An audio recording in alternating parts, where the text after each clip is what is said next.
Hello and good evening. Welcome to the Walrus Talks at Home Inequality, presented by OXFAM Canada. I'm Jennifer Hollett. I'm the Executive Director of the Walrus, and we are thrilled to be joining you virtually this evening across Canada and beyond, together in conversation. I'd like to start by acknowledging the land that I'm on in Toronto, Ontario, Toronto. A land acknowledgement helps us recognize history, thinking about how it informs where we are now and what changes can be made going forward in a commitment to reconciliation. Our offices at the Walrus and where I am now are located within the bounds of Treaty 13 signed with the Mississaugas of the Credit. This land is also the traditional territory of the Anishinaabe, the Haudenosaunee, and the Wendat peoples. Today, Toronto is home to many diverse First Nations, Inuit, and Métis peoples. We're really honored to contribute to a tradition of storytelling, and we welcome you to take a moment right now to reflect on the land that you're on, wherever you're joining us from tonight. As part of the ongoing work of reconciliation, we also ask you to read the 94 calls to action recommended by the Truth and Reconciliation Commission. A bit about the Walrus. The Walrus started 19 years ago really as an optimistic project to tell the stories of Canada, and I'm reaching to grab a copy of the print edition. We're best known for our journalism, which also can be found online at thewalrus.ca. Also, our podcast, The Conversation Piece and The Deep Dive, and we bring together people in conversation through our public event series, The Walrus Talks, which right now is The Walrus Talks at Home, my home, and your home. And this work is powered by our donors, our supporters, and our partners. So thank you all for being here, and to OXFAM Canada for making this event possible. To start tonight's conversation, please welcome OXFAM Canada's Executive Director, Lauren Ravon. Hi, Lauren, how are you? Hi, good evening, everyone. So thank you for that introduction. And I'd like to acknowledge that tonight I'm joining this event virtually, but from the unceded Indigenous lands of the Kanien'kehá:ka Nation. I'm so happy to be here, and I am thrilled that OXFAM Canada is presenting tonight's Walrus Talk on inequality. At OXFAM Canada, our mission is to fight inequality and patriarchy to end poverty and injustice in Canada and around the world. We do this by working on three fronts: providing life-saving humanitarian aid when conflicts and natural disasters strike, supporting long-term development projects in partnership with communities around the world, and advocating and campaigning to change the laws and practices that keep people trapped in poverty and that perpetuate inequality. Tackling systemic inequality is the backbone of everything we do at OXFAM. For more than a decade, every January, as the world's rich and powerful elite descend on the Swiss Alps for the World Economic Forum in Davos, we at OXFAM have published our annual Inequality Report. We try to make as much noise as we can about extreme and growing inequality, but also put forward tangible solutions for how we can collectively chart a path forward towards a more equal future. Tonight's event coincides with the release this week of our annual Inequality Report, which this year we've called Inequality Kills. In it, we show that the COVID-19 pandemic has been an absolute bonanza for billionaires. Collectively, the world's 10 richest men have more than doubled their wealth since the pandemic began, while the incomes of 99% of humanity have fallen. Even more shockingly, we show that inequality does kill, and that it is contributing to the death of 21,000 people every single day. This has to change, and conversations like the one we're having here tonight can help make that change happen. I'm really looking forward to hearing from tonight's fantastic lineup of speakers. So thank you everyone for tuning in, and thank you so much to the Walrus for this partnership. So now back over to you.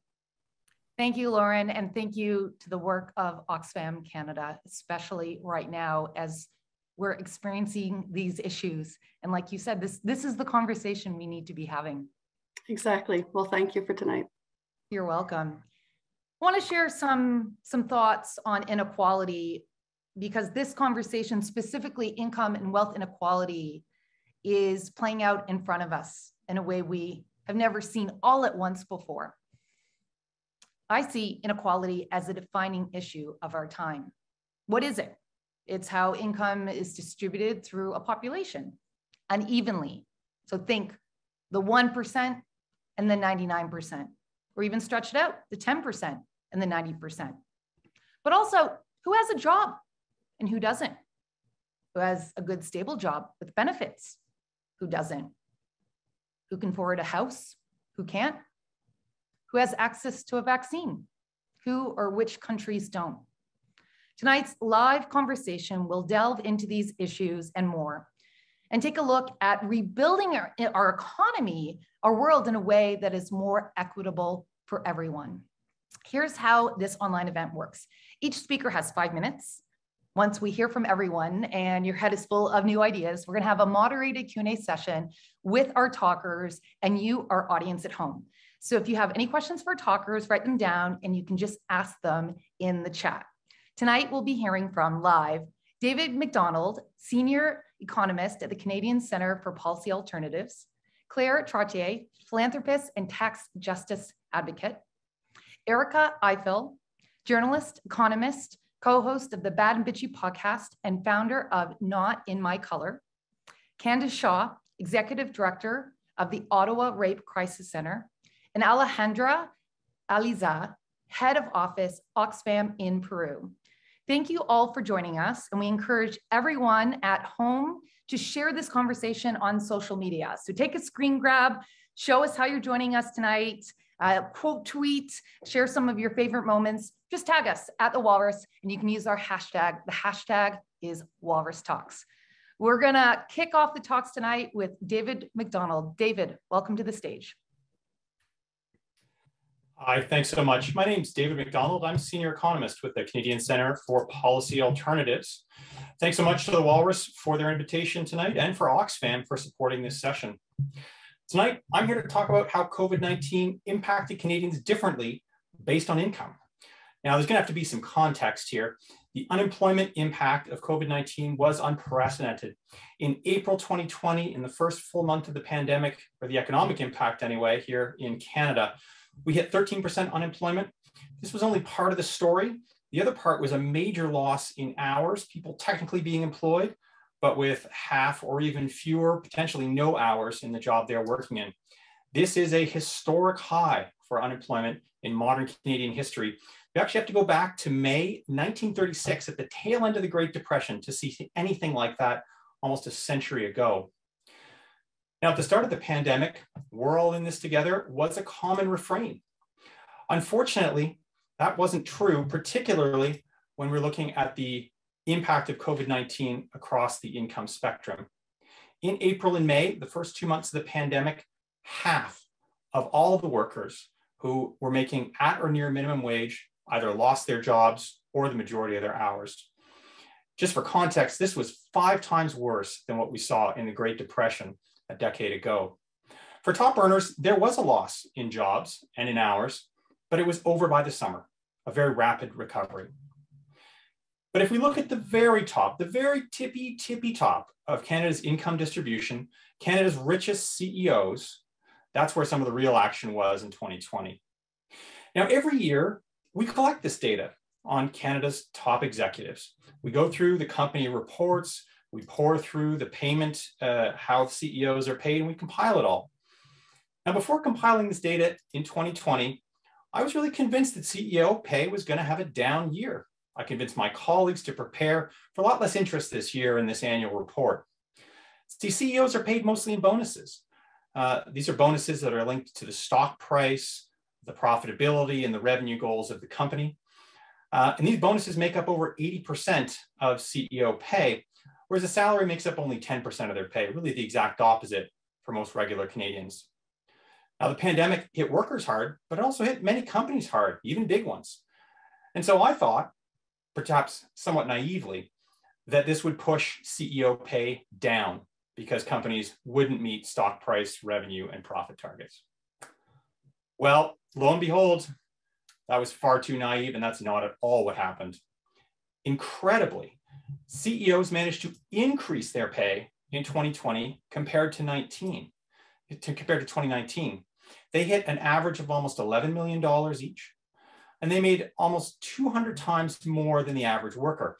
And I know that's hard to conceptualize. What does 200 times even mean? The way we like to set it out more practically is that this average CEO by lunch on the first working day of the year had already made what the average worker was going to make for the entirety of that year. Now, I said earlier on that CEO pay was based on bonuses. So how could it be that some companies did quite poorly, that CEOs in general actually improved their pay in the middle of a pandemic compared to 2019? Well, on the one side, you've got companies that did incredibly well during the pandemic. They were in the right industry. So for instance, they were in groceries, or they were on the internet, or they were in internet services. And you happen to be on the right side of COVID-19, your revenue did great, your profitability did great, and your stock market value shot through the roof. And so if you're in the right industry, whether you meant to be or not, you got a huge bonus if you were the CEO of that company. Now, on the other side, there were certainly companies that did poorly. What's interesting, though, is that they were in effect insulated from any downside when it came to the pandemic. In fact, almost half of the CEOs on this top 100 CEOs list did one of two things, or their companies did one of two things. Either one, they received the federal wage support, which was the federal government subsidy to companies to bail them out for COVID-19, or they just changed the way their bonuses were calculated after the fact to exclude COVID-19 and imagine a world where COVID-19 didn't happen and award the bonuses anyway. So bonuses are hypothetically based on merit. They're hypothetically variable. But what COVID-19 illustrated is that they're only variable one way, up. This isn't pay based on merit. It's pay based on power. And COVID-19 really illustrated that CEO pay and the inequality it generates illustrates the power of the corporate culture to continually drive up its pay. And we don't have to like this incredible income inequality, but it doesn't mean we can't tax it and use that revenue for things that we do need in Canada, like long-term care, better healthcare, and better support for workers. Thank you so much.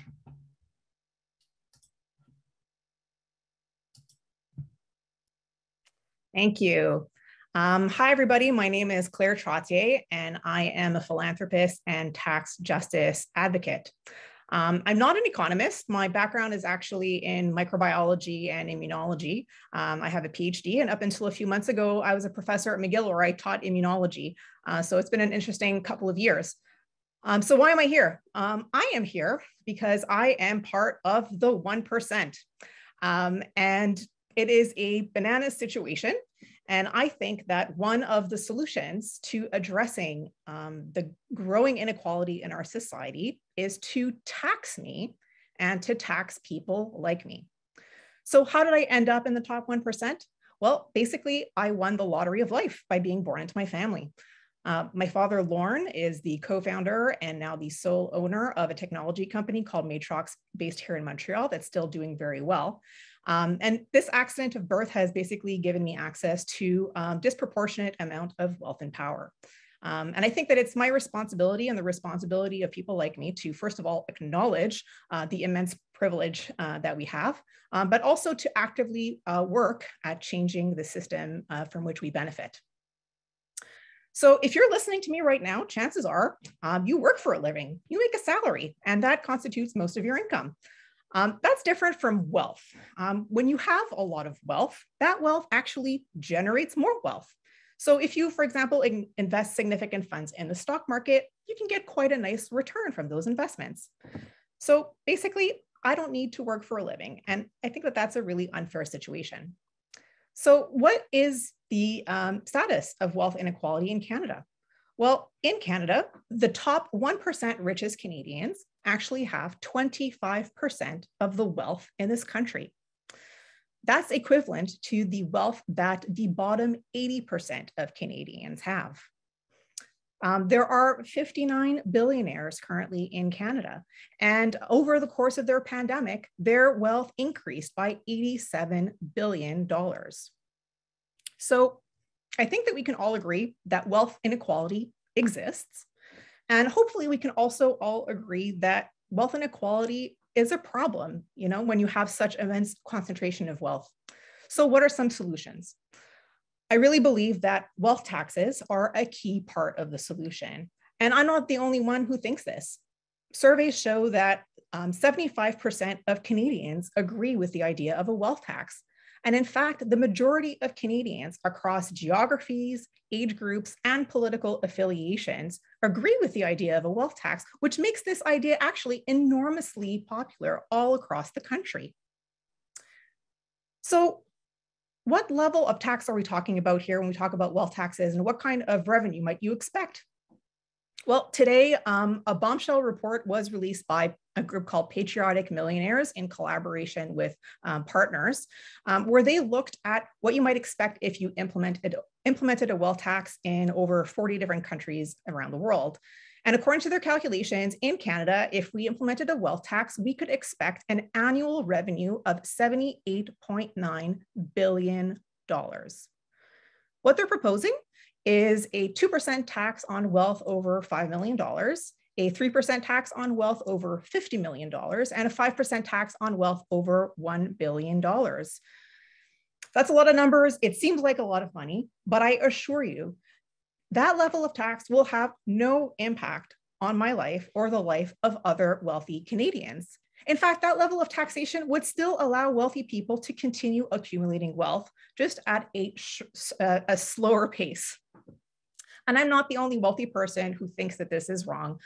Today, I was one of over 100 signatories from 9 countries in the world of wealthy folks calling for wealth taxes to be implemented. And I hope more people join us in this fight. So if we had an additional $78.9 billion in Canada, we can do a lot of things. We could help tackle our crumbling healthcare system. We could help address the ravages of climate change. We could contribute to reconciliation with Indigenous peoples, amongst many other priorities. I really believe a wealth tax is an important start, but there's other things that we could be doing, such as looking at an inheritance tax, addressing offshore tax avoidance, among many other measures. At the end of the day, rich people need to pay their fair share. And doing nothing means that we're okay with the way things are, that we're okay with wealth being further concentrated in the hands of the very few. Are you okay with the status quo? Because I am not. And I hope that you will join me in calling on Canada to implement a wealth tax. Thank you.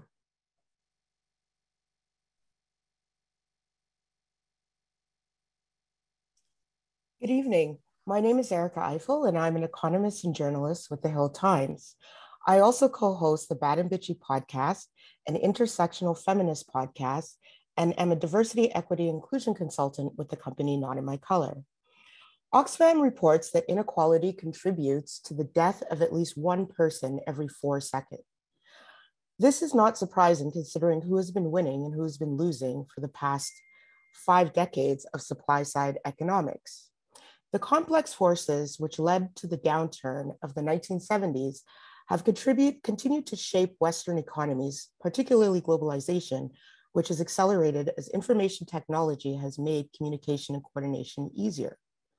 So in comes the election of Ronald Reagan in 1980 and supply-side economics, which prioritized tax cuts in the growth of government spending, both income taxes and capital gains, regulations on businesses, and the expansion of money supply. Reaganomics is consistent with the theory of supply-side economics, which states that corporate cuts are the best ways to grow the economy. When companies get more cash, they should hire new workers and expand their businesses.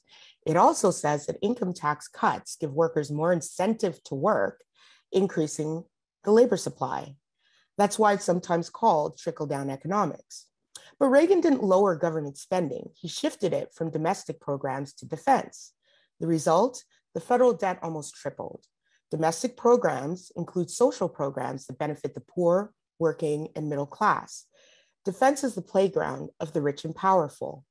In this sense, the term economic violence in Oxfam's report, were structural and systemic policy and political choices that are skewed in favor of the richest and most powerful people, result in direct harm to the vast majority of ordinary people worldwide, is fulfilled.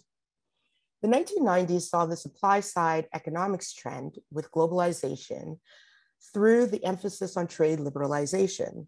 multinational corporations became the main carriers of economic growth in globalization. They globally organized production and allocated resources according to the principle of profit maximization with global supply chains. As we can see from the pandemic, the optimized efficiency of global supply chain management was not able to be agile enough to weather shocks. Globalization increased the pace of deindustrialization, which is the erosion of an economy's manufacturing base. As such, Western countries have exported the middle class to developing countries. Historically, manufacturing has been the means to economic progress over generations.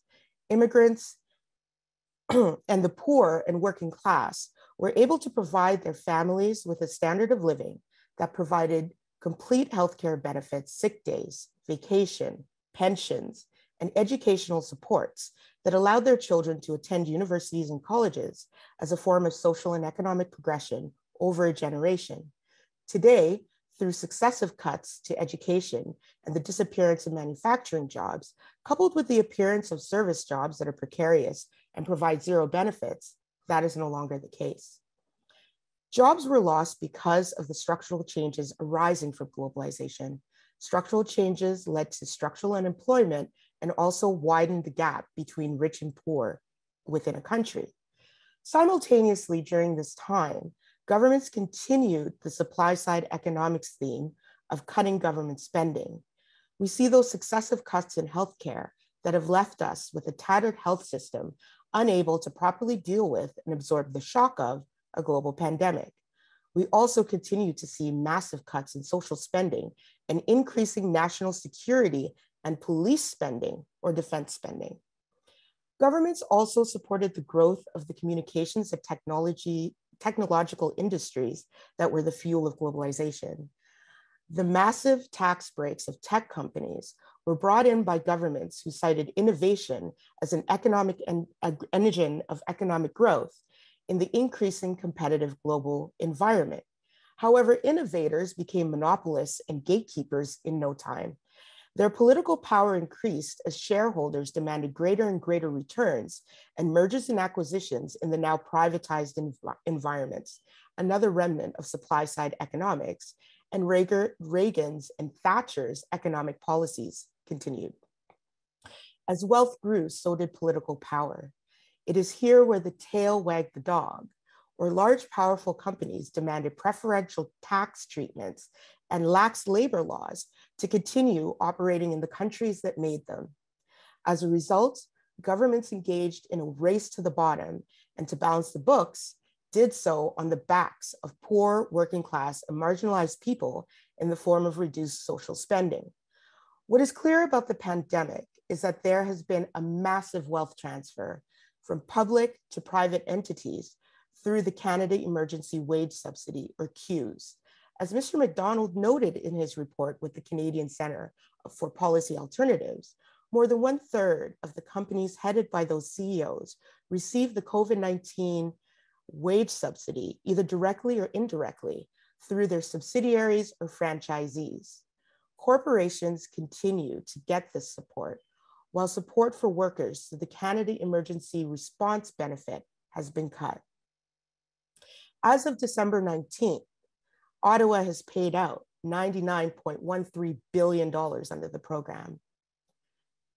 This represents the environment that has fostered the growth of economic inequality and has ushered in the era of economic violence we are seeing now. Thank you.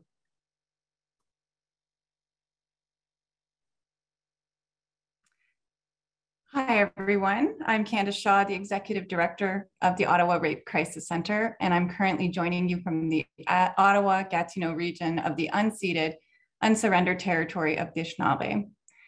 As a sociologist, much of my academic and policy-based work has been focused around the question of how best to measure and interpret socioeconomic inequality. Further, my current work as a leader of a community service organization, the Ottawa Rape Crisis Center, is something that has focused a great deal on its renewal process and how to show up meaningfully to address inequality through direct service and program delivery. Also, a lot of my career has focused on working with Indigenous peoples and how and why inequalities continue to persist for these communities and what can be done to break the cycle. And with respect to income inequality, Indigenous peoples disproportionately rank among the lowest in Canada on all economic measures, including income inequality. So you might ask yourself, why is this the case? Well, firstly, I'd like to thank my colleague and friend, Dr. Shayla Roxborough, for introducing me to the concept of poverty by design. I argue that social and economic disadvantage faced by Indigenous communities today are the intended outcomes of a colonial system, hence they are by design. European settlers colonized Turtle Island, or what we now refer to as Canada, with the primary goal of gaining access to valuable raw economic resources. Consequently, they sought to eliminate the competition from the native population for these resources. There are innumerable examples of how this was achieved, some of which include forcible removal of Indigenous peoples from the land or forced relocations to smaller or less desirable parcels of land. This process has formed the basis of the reservation system, amongst other things. There's also the destruction of Indigenous subsistence lifestyles, for example, through the restriction of Indigenous hunting and fishing rights, the limiting of trade between Indigenous nations, and the extermination of the buffalo, a valued resource for subsistence for many Indigenous communities. By eliminating Indigenous people's access to resources or to subsistence, many Indigenous communities faced dire circumstances, which coerce them into relationships, sometimes in the forms of treaties, that operate to perpetuate the very system that sought to exclude Indigenous peoples in the first place, economically, and as nations in their own right. So this brings us to what can be done. So I know this sounds like an impossible situation to change, but it really comes down to where we place the focus for solutions. Many focus on Indigenous peoples and what they can do to better position themselves in this current labor market. This is problematic for two reasons. Firstly, this approach yields mixed results. For example, rapid increase in educational attainment for Indigenous peoples. Despite this, there's still an overall inequality between Indigenous people and non-Indigenous peoples in income. It still persists, this income inequality. Secondly, this leaves the question of the economy, institutions, policies, and practices that are embedded in a colonial legacy unquestioned. The economic system becomes seen as this naturally occurring entity instead of what it really is, something that has been socially constructed or designed by groups of people for their own interests, often at the expense of others. So this brings us to what now, or what are the next steps? The good news is that in Canada, we're already seeing conscious raising and increasing public awareness around the colonial legacies here in Canada. An example is the National Day of Truth and Reconciliation on September 30th, which was first observed in 2021 to recognize the legacy of the Canadian Indian residential school systems and the continued impact that this colonial legacy has had on the social and economic contexts facing Indigenous peoples today. But action cannot stop here. Real change will require continued acknowledgement of a colonial past and present, as well as the discussions around true reconciliation. Sustainable change requires active engagements at all levels of societies. We also need to honor the principle of nothing about us without us. Any proposed way forward must be Indigenous-led, well-resourced, to be able to make the systemic changes needed to decolonize systems of power. And lastly, we need to avoid COVID exceptionalism. I also credit this term to Dr. Roxborough. These are inequalities that have existed prior to COVID.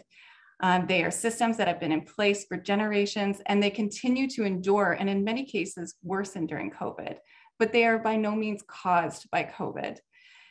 To address inequality, we need to address their origins and take a systemic approach.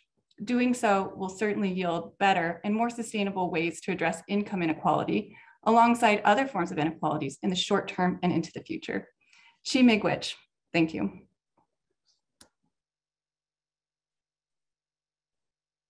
My name is Alejandra Alayza. I'm a Peruvian sociologist. I'm the head of office in OXFAM in Peru. I'm talking from Lima. I'm in the summer.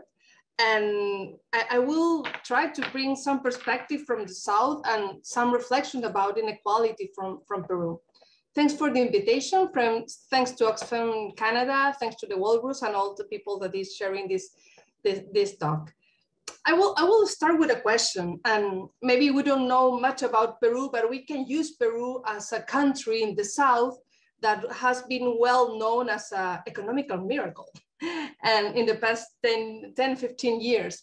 And the question for me is, how does my country, Peru, which was worldwide recognized and celebrated with a lot of international clapping as an economical miracle, has been able to become the country with the most death from COVID per 100,000 inhabitants in the world?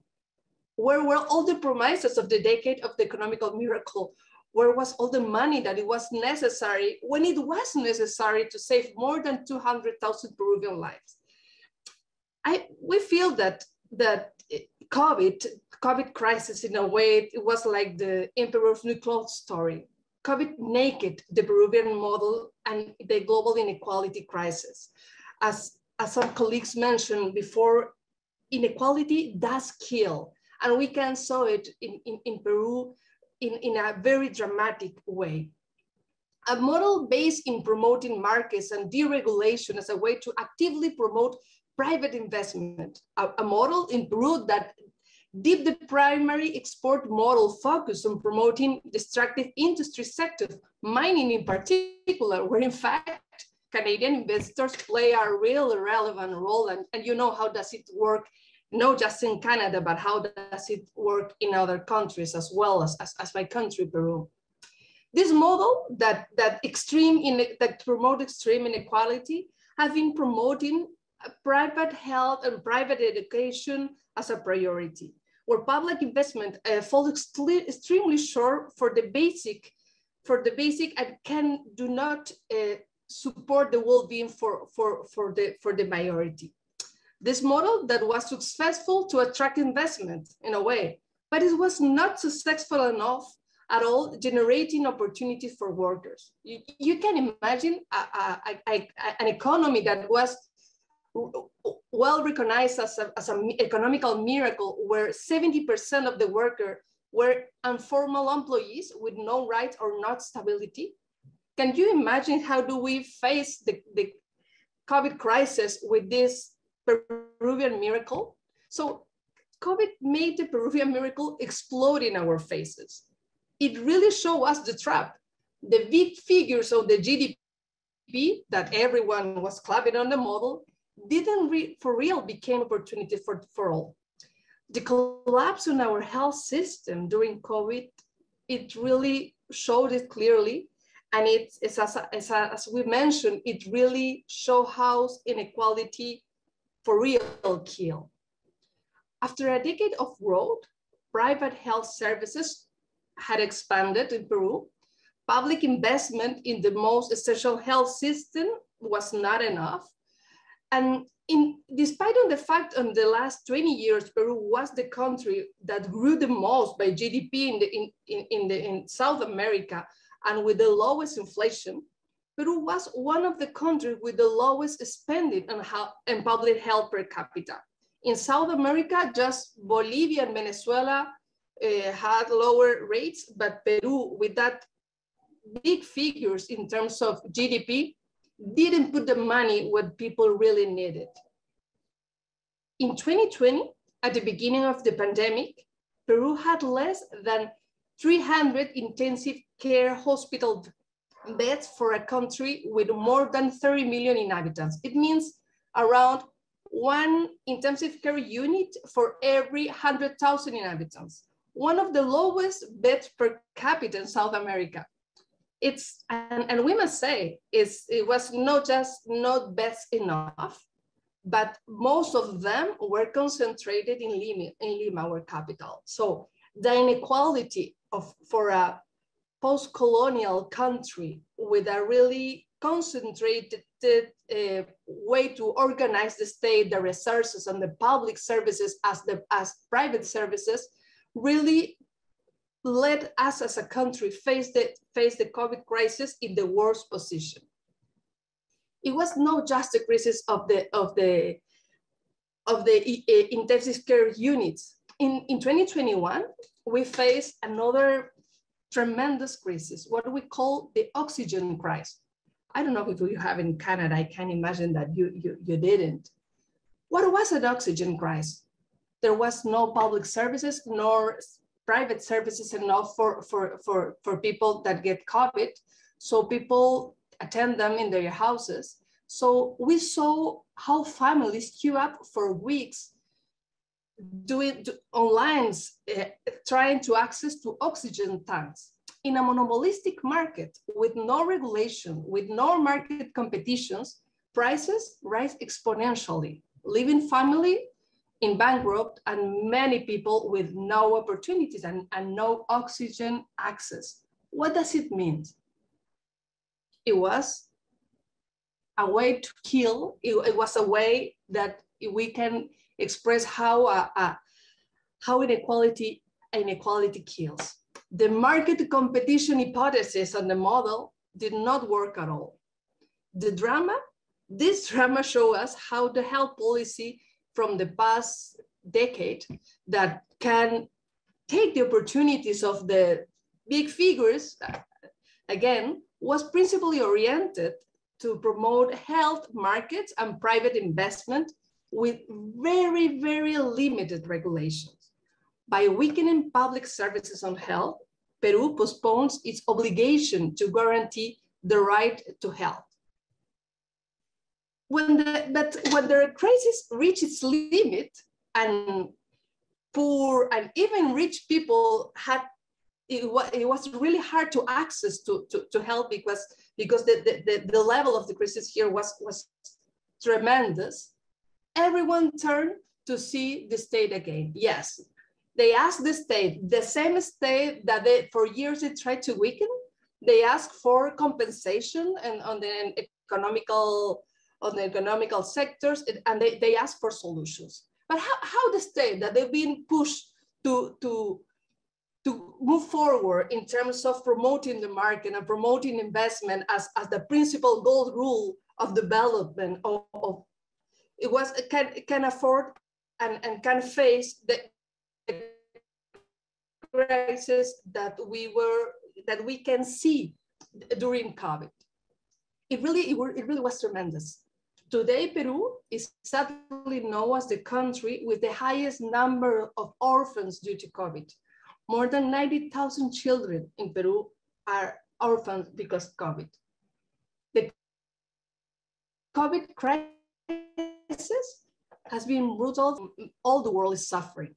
But countries as Peru and other southern countries, COVID, it's been a catastrophe, a real catastrophe for the present and for the future. Getting out of COVID crisis is not just about the same recipes. And that's why this discussion is so relevant. We really need to think out of the box. We really need to focus on redistribution. We really need to focus on where is wealth. We really need to focus on how to regulate to promote real access for the majority. And it's not just about rethinking, it's rethinking the model, and we need to bet on the strategies for real redistribution and sustainability.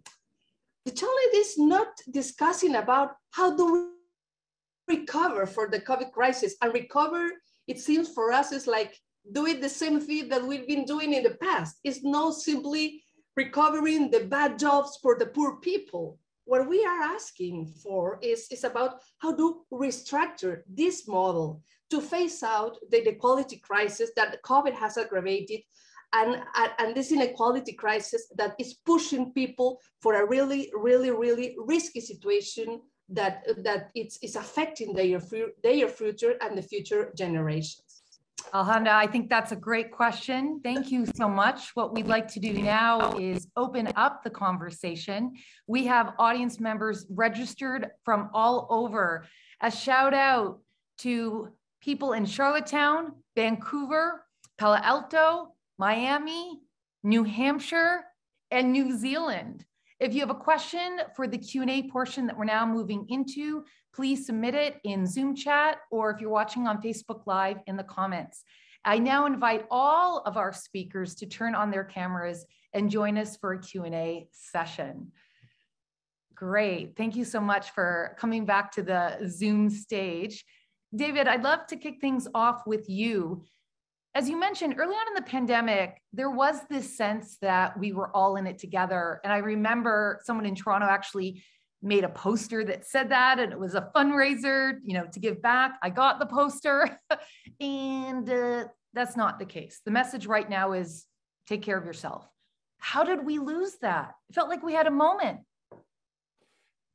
Well, that was the banner, and you could get the poster, maybe even the t-shirt. That's not even necessarily what happened at the start of the pandemic. Even in the early months of the pandemic, it was quite clear that the sectors that were closed and therefore hit hardest were primarily staffed by minimum wage workers or close to minimum wage, which is why you see this tremendous impact on the bottom quarter of workers, and you see very little impact and very rapid recovery at the very top end. I think what we're likely to see in the Omicron wave, which we're seeing right now, but we haven't seen the labor force survey data from, is again a similar trend where you see lower wage workers at this point not even necessarily hit as hard with job and hours losses, although there's certainly sectors that have been closed down, but also this time hit hard with sick leave, that people are off disproportionately in those low wage sectors. We haven't seen the data yet. We'll see it in February, but I do suspect that will be the case. That not only are these folks less likely to have paid sick leave in the first place, they're a lot more likely to be sick with COVID-19, or their kids are going to be sick with COVID-19 and therefore forced to take time off, unfortunately unpaid, which just exacerbates some of the issues. At a time when the major support programs, the CERB, CRB, NEI have been, the enhancements DI have been rolled up. In essence, we're back to pre-pandemic times in terms of job and income supports. Thank you, David. Erica, I'd like to bring you in because you spoke to the systems that changed. How does that play out for the people? The middle class, the little guy. What are we looking at in terms of reality? And we'll just get you to unmute. Hey, we're Zoom. It's bound to happen, right? It's just how it goes. It always happens. Yeah. Service sector workers are more likely to be racialized, and they're more likely to be women, especially single mothers. Those who are winning are more likely to be white. The August labor force survey from Statistics Canada, I think it was done in 2020, emphasized these inequities with statistical analyses that showed that the unemployment rate for people from the Middle East was 17.9%. Black people, 17.6%, and Southeast Asian people, 16.6%. This was disproportionately higher than the average. So this discrepancy is nothing new, and it's not temporary. In 2011, the Canadian Centre for Policy Alternatives published a report entitled Canada's Color-Coded Labor Market, the Gap for Racialized Workers, which found that even in the best of economic times, the pay gap between racialized and non-racialized Canadians is large. Racialized Canadians only earn 81.4 cents for every dollar paid to non-racialized Canadians. So what COVID has done is just exacerbated something that was already there structurally, and that really hasn't been dealt with. Yeah, we saw it with a video that went viral coming out of Toronto's snowstorm on Monday. A group of people were trying to take the bus. Obviously, it's fair to say to essential jobs if they're taking the bus in a snowstorm, pushing the bus. And if you look at who's pushing the bus, they're brown and Black people. This is your point, trying to get somewhere in a snowstorm, likely to work. Based on statistics that is precarious, and exactly what you just spoke to.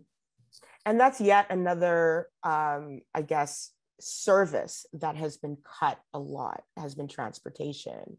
And transportation is also a very gendered service. If you think of the way transportation is set up, it's set up where the peak hours are when mostly men go to work. Whereas for women, and especially racialized women, especially like immigrant women, who they are more likely to be caregivers. They are more likely to need what they call chain transportation. So a lot of, so they need transfers in off-peak hours. And so the transportation service was never made for them, even though they're the ones most in need. Yeah, absolutely. Candice, like to get you to speak to the connections between colonization and some of these systems we've just highlighted. Colonization has many links. Can you connect some of them for us? Certainly, I'd be happy to. So as I had mentioned earlier, and as a lot of my fellow panelists are picking up on, is that these are systems that have been entrenched for many, many generations. So if we look back at the origins, and let's say we're looking at a settler colony like Canada, we look at what were some of the values imbued in those systems that were brought over with colonizing settlements. I mean, we look at who were the colonizing peoples. They were typically European, white, coming over with, let's say, Judeo-Christian informed beliefs, which percolate into what we now see as gendered trends in the workforce and racialized trends in the workforce we've seen, because we know the economy is only one such place where we can see measured inequality. There are other places as well if we want to look at, incarceration rates, what have you. But when we look at what values were brought over at the time and have been reproduced through policies, institutions, and what have you, we tend to see them to be very much oriented with racism or an intolerance toward other people who were not the founding people of those particular economies. Capitalism was brought over with colonization. We see sexism, or very much kind of the Judeo-Christian ideas of who constitutes, let's say, nuclear family setups as being an ideal way of being and operating, and then how does the economy tie into supporting that notion. We also see the way in which certain other forms of economic existence or subsistence have been devalued consequently, and where, again, there are policies and legislation put in place to discourage folks from being able to have access to those subsistence lifestyles. So taken together, we see a reproduction of not only inequalities for Indigenous peoples who were colonized when we had European settlers come over, but certainly have set in place or set in motion values that have trickled into all areas of society, the economy being one such area, but amongst all of our institutions as well. Thank you. Claire, when you said, I'm the 1%, whoa. I think the 1% enriched signal that they're the 1% enriched in other ways in society, but rarely so directly and in a forum like this. Why do you speak out? Yeah, I mean, it's definitely a kind of a taboo and very strange thing to say. It took me a while to kind of come to terms with it and to be able to even say it. I think it's embarrassing. It's uncomfortable. And talking about money is deeply uncomfortable, I think, for all people. But for me, it's really important because, like I said, I feel like I benefit from this system, and I recognize that the system is deeply broken and unfair. And I see it as a responsibility as somebody who benefits from this warped system to actively work to dismantle it, and to be really upfront and clear about who I am. And to maybe be like an unexpected narrator. I mean, people don't generally expect a wealthy person to say, tax me. And there are some of us, but I would like to see more of us saying that. Yeah, I feel a sense of responsibility, I would say. Well, that prompted an audience question. Mindy asks, thank you so much. This is fascinating. Even if Canada does implement a wealth tax, what prevents the wealthy's lawyers from finding loopholes and not paying their fair share? Do you have any thoughts on that, Claire? Because you must be part of some interesting dinner. Yeah, I mean, I hear all kinds of, that's a very common question. I mean, I think that, there are already loopholes that wealthy people are currently exploiting. And part of, I think, what we should be doing is looking at closing some of the loopholes that currently exist. But if you apply that logic, like why have any tax laws at all? Because there are loopholes, right? And there are, I think, some very clever economists, for example, Gabriel Zuckman, who's thought very carefully about these issues. And there are measures that you can put in place to help rein in some of those loopholes and other kind of concerns people have about, people picking up and leaving and moving to another country and all these different things. I think that there are practical policies we could put in place to ensure that the wealth tax would be effective. Great, thank you so much for that. Alejandra, we've been hearing a lot about vaccine inequality in Canada, right? So there's this message, get your vaccination, get your booster, but hey, not everyone has access to vaccinations. And from what I know, Peru's doing pretty well with vaccinations. Obviously you have other challenges, but speaking from the global South and on behalf of your colleagues at OXFAM around the world, can you speak to what's happening with vaccinations right now and what inequality looks like? Well, Peru is doing well now, but we start late in considering the region. But we face such a crisis that we do it fast, and now we have access to the vaccination, and we have 80% of the population, principal on the main capitals, with access to the vaccine. So that's a really impressive effort of the country. But we must say that there are other challenges. When we talk about the rural areas, the indigenous people, the access to the vaccines to those sectors of the society, the system have really big challenge to get there. But also the problem is if we already have the first and the second shot.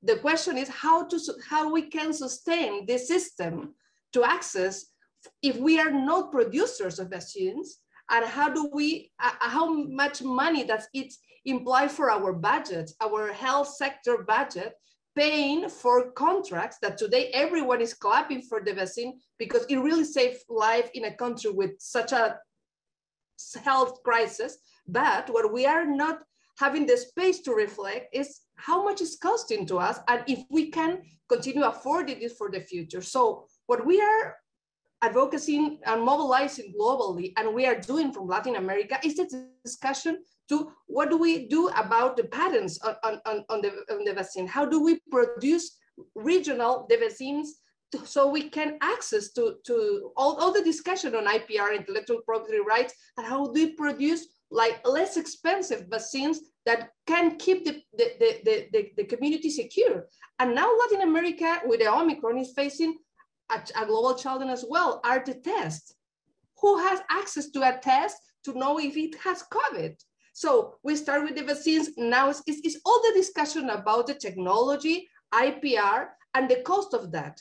Considering the emergency, we are putting our money, but it's not sustainable for a country as Peru and other countries in Latin America that we are highly dependent on the IPR on the north. And that's a global discussion. That's absolutely right. Thank you, Alejandra. And I have to say, COVID has really reminded all of us that not only are these issues and systems connected, but the vaccine spreads not just throughout our cities and towns or countries, it's around the world. So this is a global issue that we must address. It's always a good sign when we want to keep talking, but we've reached the end of our Q&A session. So I'd like to thank our talkers and everyone who joined us tonight for this important conversation. Again, thank you to David Macdonald, Claire Trottier, Erica Ifill, Candice Shaw, and Alejandra Alayza. OXFAM has just released a report on economic inequality, which points out that since COVID began, the world's 10 richest men doubled their wealth. This is while it negatively impacted billions of people. This report offers a current picture on global wealth disparity and what can be done about it. So if you're interested in finding more, follow the link in the comments. If you enjoyed tonight's event, there's more coming up from the Walrus. On Tuesday, March 1st, it's all about trust. Proof Strategies presents the Walrus Leadership Forum, Trust in Tumultuous Times. Boy, doesn't that capture it? This is a discussion about how we can strengthen trust in Canada. Join us to get a better understanding how trust is shifting across regions, demographics, and sectors, and what that means for our democracy. Check in at thewalrus.ca/events, and you can see our schedule. You can register for events that are coming up. We also post videos from all of our talks, including tonight. So we're going to post these videos so you can watch them again and share them with your networks. Also, keep an eye on your inbox. You're going to receive an email as a follow-up. If you don't want to miss future events from the Walrus, stay in touch with us and opt into our newsletter. And if you enjoyed the conversation tonight at this free event, please consider making a donation at thewalrus.ca.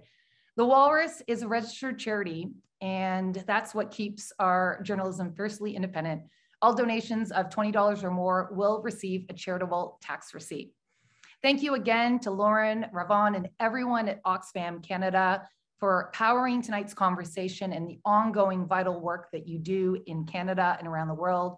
Also, thank you to our annual sponsors, the Walrus, Air Canada, Inspire, Labatt Breweries of Canada, Meta, and Shaw. Community is really important in these COVID times, and each one of you is part of the Walrus. Thank you for tuning in and being a part of it. Merci, miigwech, and have a great evening.